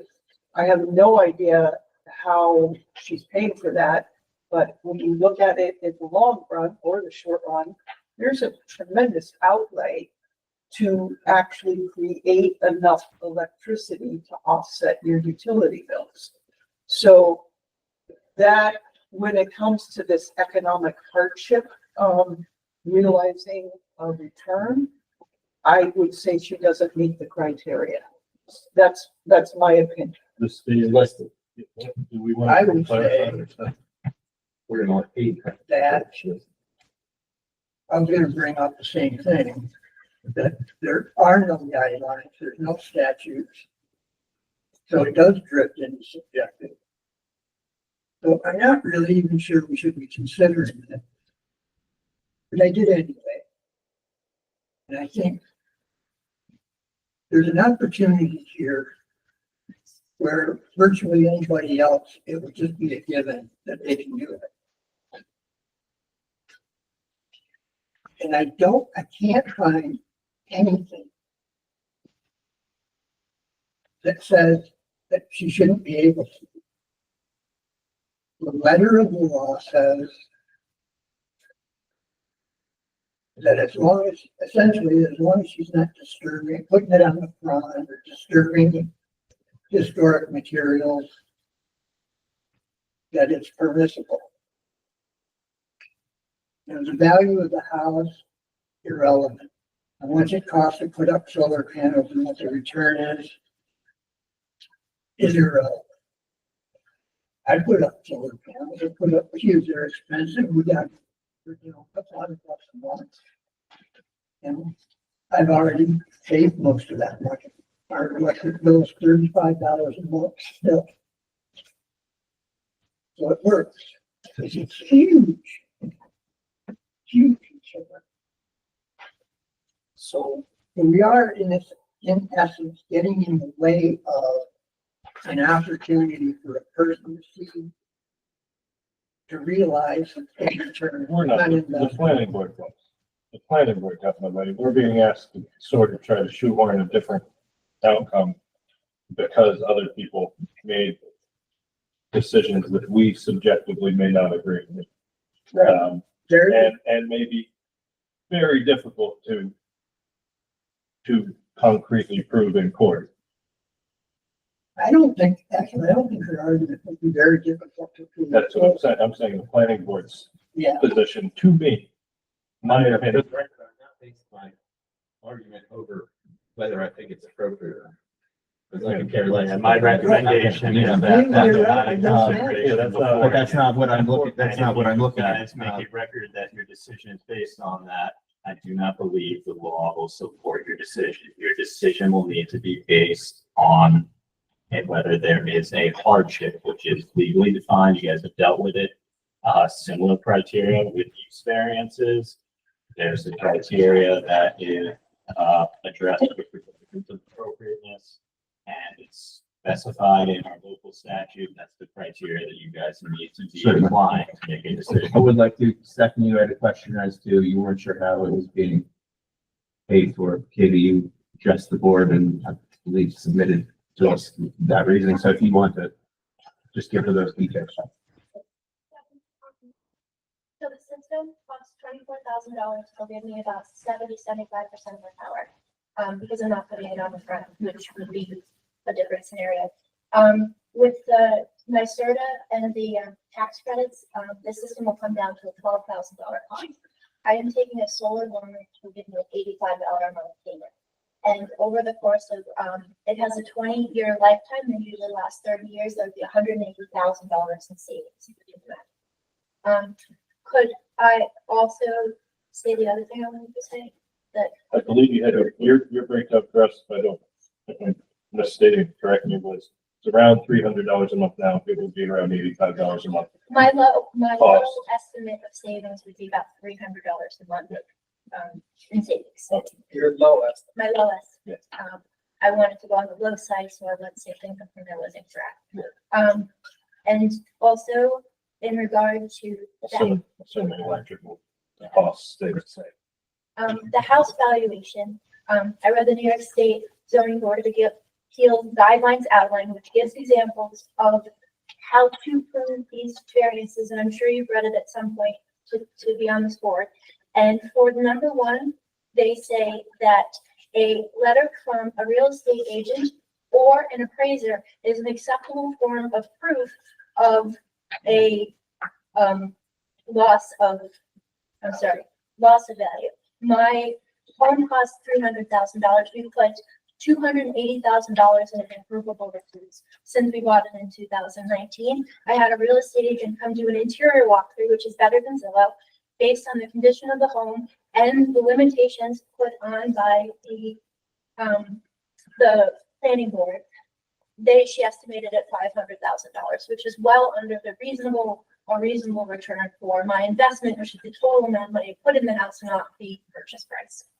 So according to the ZBA outline, that is an example of proving this. So that is what I wanted to say about number one. Thank you. All of this stuff that's been talked about, just about everything. We have all the things got in the way to begin with. What Historic Preservation Committee saying, no, can't do that. And the planning board listening to them. And Taking that at face value. they're an advisory group. Correct. And I would say the kernel of that is assessing that the side of their house, what may be perceived as the side of their house is visible enough to be considered a partially front type of surface on that. I disagree with him. We're sidetracking the conversation as hardly. Let's not yield to whether a certificate is appropriate. I understand. So back to That's the, not what, the documents we were provided. So 1453 economic hardship, non-profit owners. There's two distinctive parts in there that I think has already sparked conversation here and has me kind of on the fence here. So the test for hardship to a not-for-profit owner who has no desire to sell property is whether the building's landmark status physically or financially prevents or seriously interferes with carrying out the owner's non-profit purpose. Next stage. So far, there has not been a decision in New York State regarding the proper criteria for hardship to private historic homes. Those are two very important parts of that document that have me in my current position. So if you go back and you go through everything that clearly says something that's not subjective or based on opinions or judgments or something, it all says this is. And it all goes back to not disrupting any historic material. again, you gotta stay focused on this criteria, not the criteria for whether it's appropriate. Trying to say is the thing that got it to this part is wrong. You know. Okay, so But that's not how before do you. we proceed?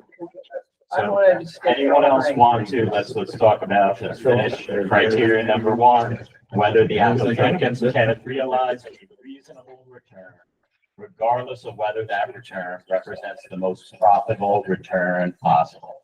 So does anyone else have any comment as to whether the placement of the solar panels in this location is preventing the applicant having a reasonable return.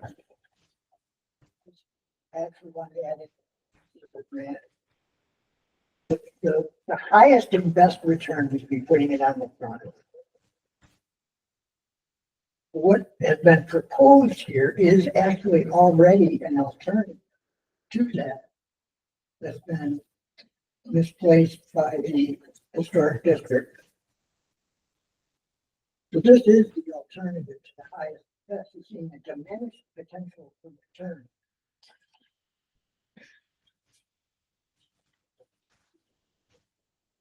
So it is, in fact, sacrifice has been made. I'm moving everything to the back of the house instead of the front of the house. Well, I think the back of the house was what was proposed. This is the side. Yeah, the side of the house.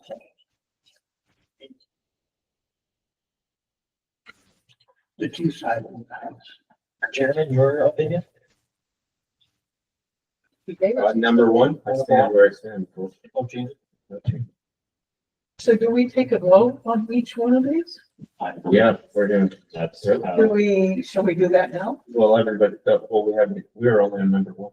Right, oh, but to go through each Yeah. factor, right? I would recommend. Do you want to vote on each factor I individually? would say so that there's the clear record. Very clear, okay. So,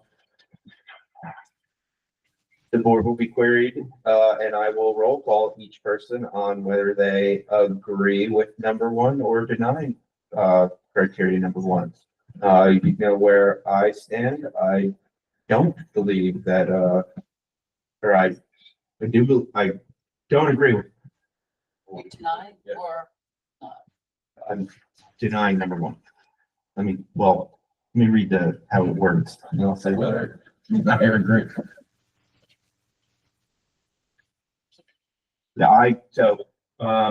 Yes, I do not agree that the applicant cannot be filled, sorry. I had to make sure I was stating myself clearly. So roll call, Josh, I think Matt's probably gonna be on this vote.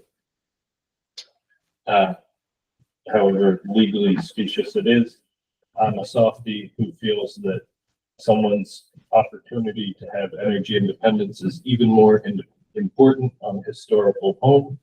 I love the idea of there being an ice storm and everything is blacked out and the old historical houses of Hurley are a refuge. But in a court of law, that might be seen as emotional. I don't know. Or futuristic. I don't know. So I think I'm saying they can't realize there's a return without this because I believe so strongly. Being a hater in the narrative. deny. Alex?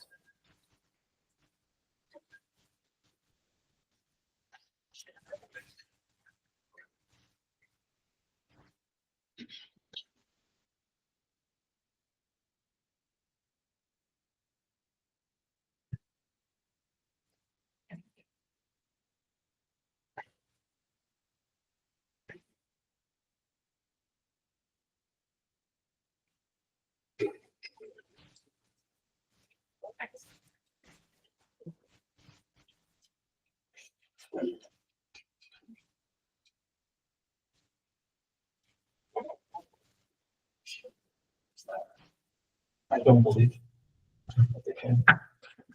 Don't believe that they can realize every decision. Does that mean he agrees or he denies? I would say Favor. he agrees that there's no other reasonable return on the place. I didn't. Listen. Pretty sure we know reason. Hmm? You agree? Yeah. Correct. Okay. That's a 3 for 3 on number one. Okay, so next question. 2, the alleged hardship relating to the property is unique and does not apply to a substantial portion of the district or neighborhood.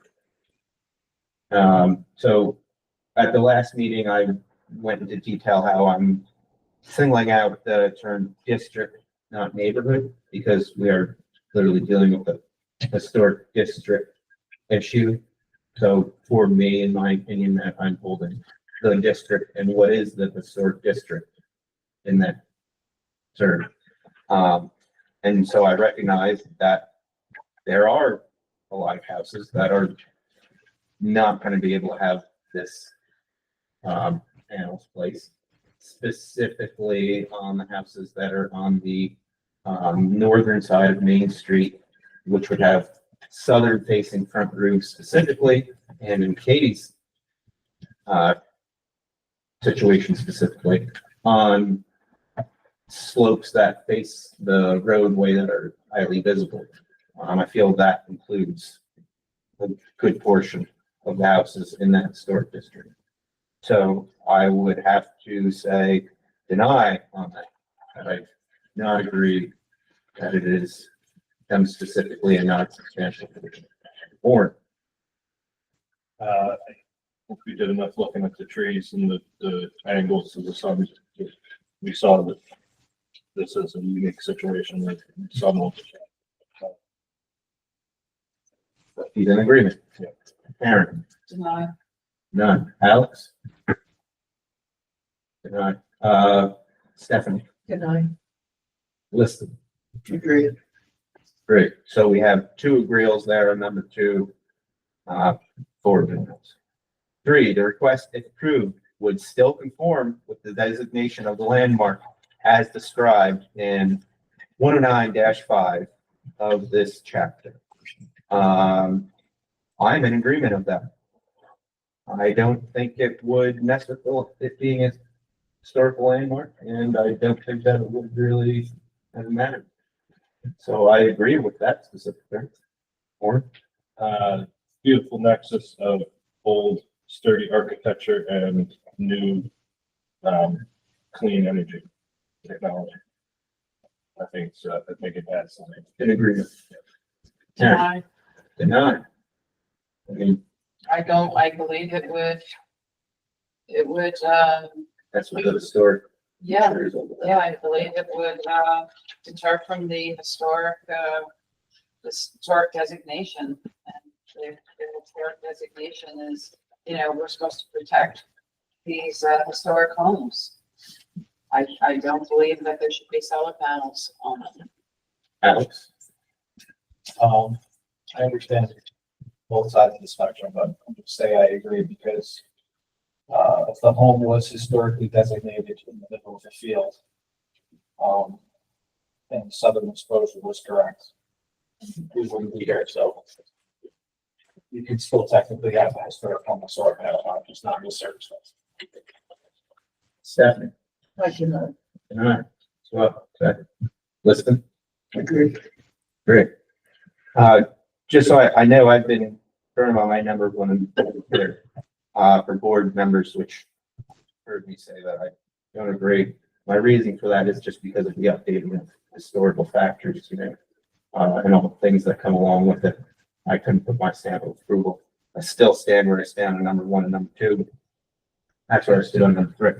Let's go into number four. The alleged hardship has not been self-created, which consideration shall be relevant to the decision of the zoning board of appeals, but shall not necessarily preclude the granting of the relief. Number four is a hard one for me because I go back and forth on it. I understand the need to provide your house with, at the time being, the most efficient form that you can possibly afford. However, I cannot say that it hasn't not necessarily been self-created due to the upgrades that had taken place there. Either way, it is not relevant to my decision in the overall factor, but I figured it was necessary to discuss that. So I don't really have any denied or approve on that. It's not changing my number one and number two. So, Warren?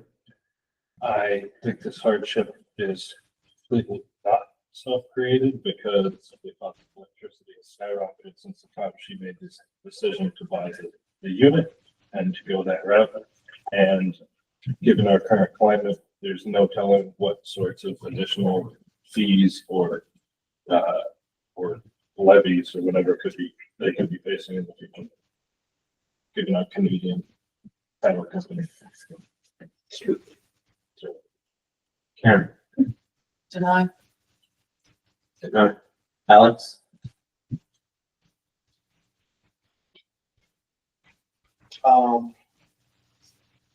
It doesn't necessarily preclude the granting of relief or not relief, so I pass. Stephanie, I deny. listen, I think it should be deemed irrelevant. I agree. okay. And then number 5 just relates to the demolition or removal of certain aspects, so I don't, the attorney, correct me if I'm wrong, I don't think we have to even address that. Do it.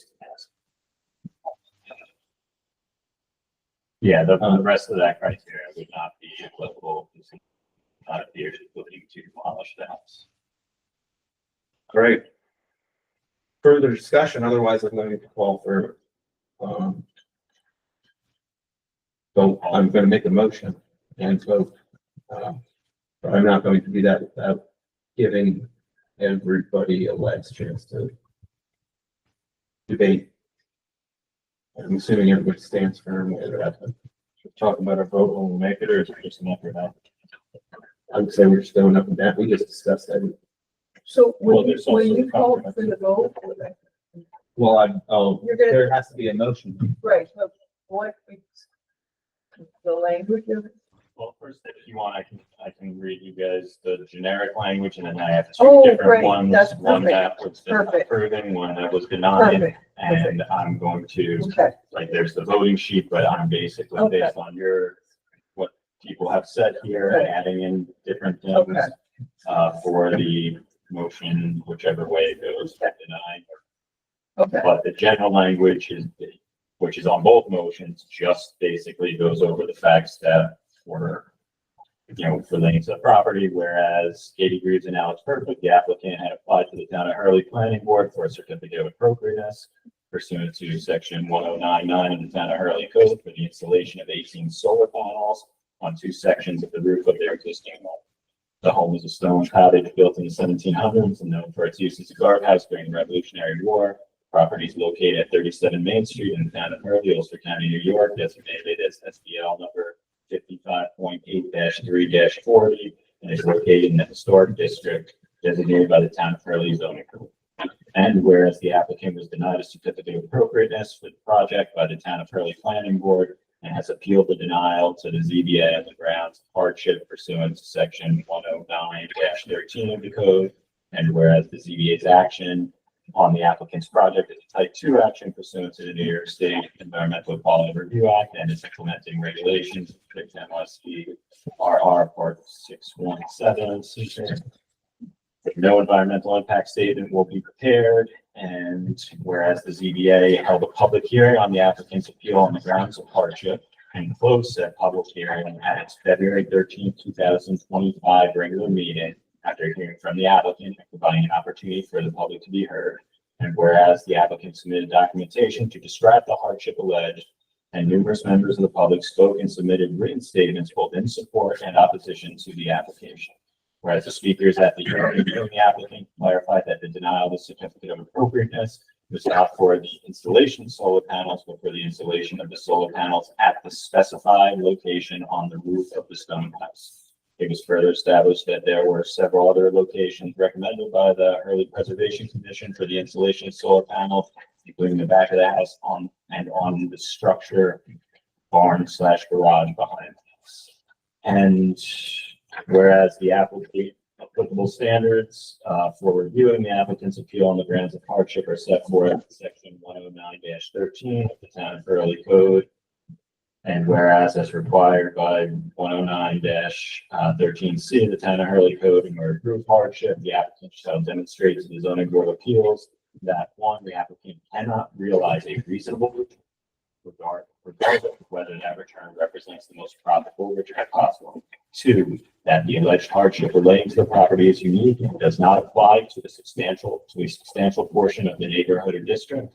3, the request, if approved, would still conform with the designation of landmark that described in section 109.5. And 4, the alleged hardship has not been self-created, which consideration shall be relevant to the decision of the zoning board of appeals, but but shall not necessarily preclude the granting of relief. Whereas the ZBA makes the following findings on the criteria listed in 109-13C. Here's where the two decisions will differ. So do we have a motion to grant or a motion to deny? Does anyone have a motion?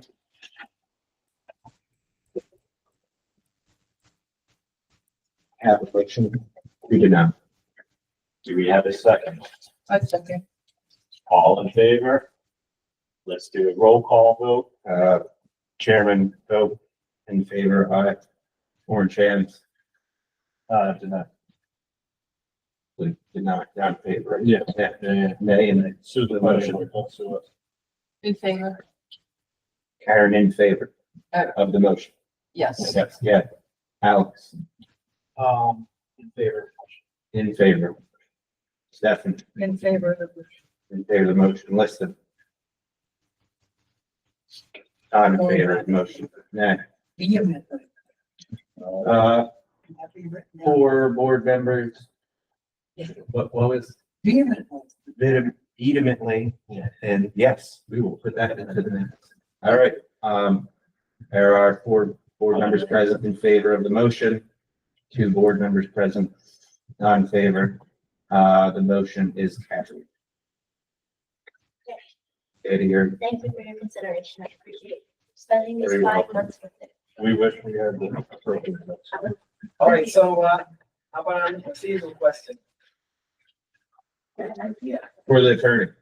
You got an attorney talking. We'll not be dealing with that, but the way I agree with you that the way the statute was written is for, but again, it also, the keywords here are 62 days after the meeting or any adjournments or extensions thereof. So ambiguous. Up for the guys in the black ones. Exactly. Well, thanks. If you want to stick around, I'll talk to you for a brief couple of seconds.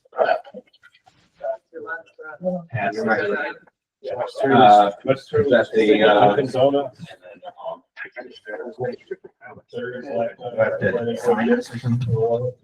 Yeah, sign on the bottom. Excuse me? Katie, thank you for everything you've done to push that home. Sorry, that's one of the crappier signatures I've had to do.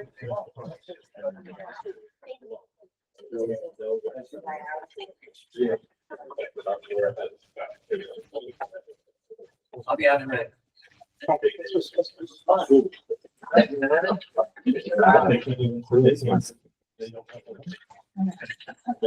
just don't even know.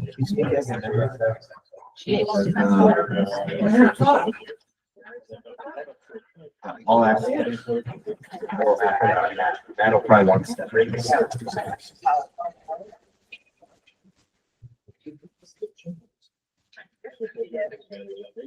Josh, do we still need to talk about the minutes? Yes, minutes are up next. Did everybody have a chance to review the minutes from the previous meeting? Obviously, Stephanie, you weren't here. I did make some very last minute changes at the end. I saw your changes. I made some additional changes, however, they weren't like anything. I just felt one little silly typo or that's all. Yeah, So I was gonna change that. Do you have a printout? Yeah, it's on Yeah. page 2. It's 2. It's under the. When did you type this? What? It might have been- or when Oh, did you today I print this? typed it, but it was already. This morning. Because I saw your changes after I made It's gonna some be other Dunkin' changes. Donuts. I see it. Is Dunkin' Donuts there or not? You see it? Dunkin' Donuts is there. Who, Oh, there's a bunch of stuff with the, I was like, West Hurley School? I didn't even know if it was even necessary, but I'm just gonna choose to leave it in there. Same thing. All the like above that, because Matt drafted a whole bunch of stuff regarding that, so I'll just, as soon as you just copy and paste it. I'm tired. So just, I don't think so, but I'm not gonna say take it out. It doesn't, I mean, who cares? It's there. It's not gonna hurt anybody. Just leave it. No, Dunkin' Donuts, the press, no, but it's a similar structure where whether town board or planning board made lazy decisions that were then appealed in court and they lost. And it's like, why even do this stupid shit? Why ex post facto? Why why stand on bad foundations on these things? All right, was there any amendments to the minutes that anybody saw besides what was already been submitted? Or, hold on, can I see? Besides the seeker, you picked up on that. Okay, I would like to make a motion to approve the minutes. Second. As drafted, seconded by Alex. There's a motion on the floor, made by me and seconded by Alex to approve the minutes. Any discussion? All in favor of approving the minutes from the March meeting, verbal aye or show of hands? I didn't read them, I'm a really bad editor, so I'm. We got 4 votes anyway, so, all members present in favor except for Justin, who's abstaining from voting on it. There we go, quorum, minutes approved. There's nothing else I feel like talking to you guys about. You don't want to deal with the public comment. Next month, we get to define it. I'm not doing it anyway. I don't want to deal with it. Oh, I forgot about that, but we're supposed to talk about that. Somebody's got to write. I'm always making more work for I myself. know. Town supervisor, you have the floor. I gotta say something, 2022, that's a resolution of town board, that CBA and planning board shall be public comment. Matt has the resolution. Right Well, I'm gonna fight you on that. there. My feeling is, you guys are protected also. So I'm going back to when this was instated. It was just a little letter slipped in my mailbox when I used to have a mailbox over there with some RSS, which is now not there. But it just said, you now have to have public comment.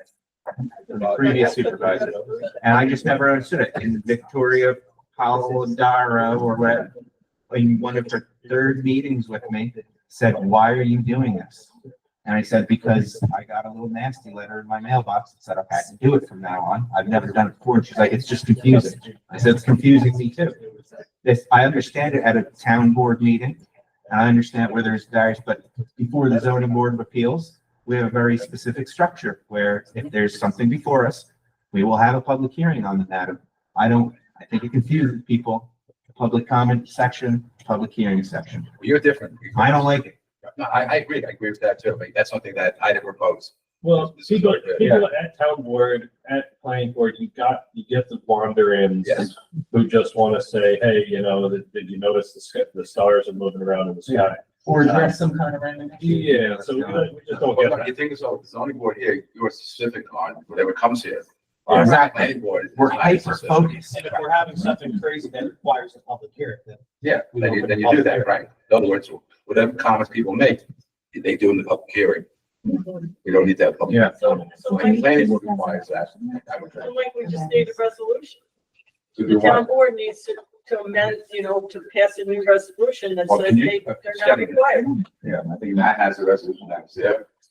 I'll say right now, I make a motion to pass a resolution that the town of Hurley zoning board of appeals is no longer required to do a public hearing comment section based on the facts and statutes that I just stated. Unless we're 100 feet from an escarpment.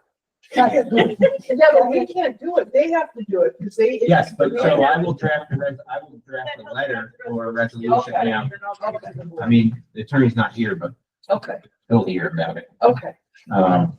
So there's a motion on the floor to make that resolution pass. It's seconded by Liston. There's a motion on the floor, seconded by Liston, to do away with basically the public comment section of the Hurley zoning board of appeals. All in favor, verbal aye or show of hands.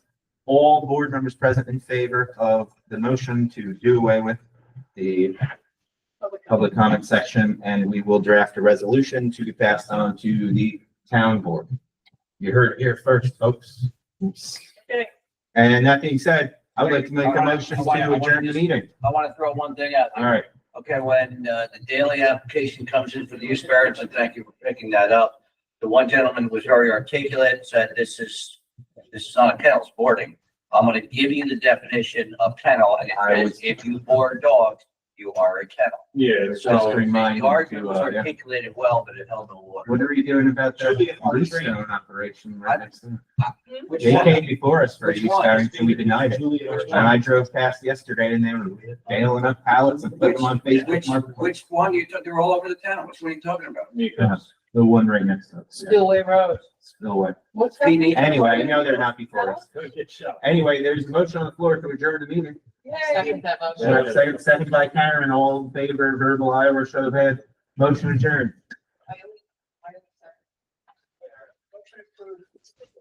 Good job, Dean. Despite on, despite on anyone votes, I still respect the hell out of it. We all have our different perspectives and that's. So you're not gonna submit a 9-page resignation letter? Attorney and chairman for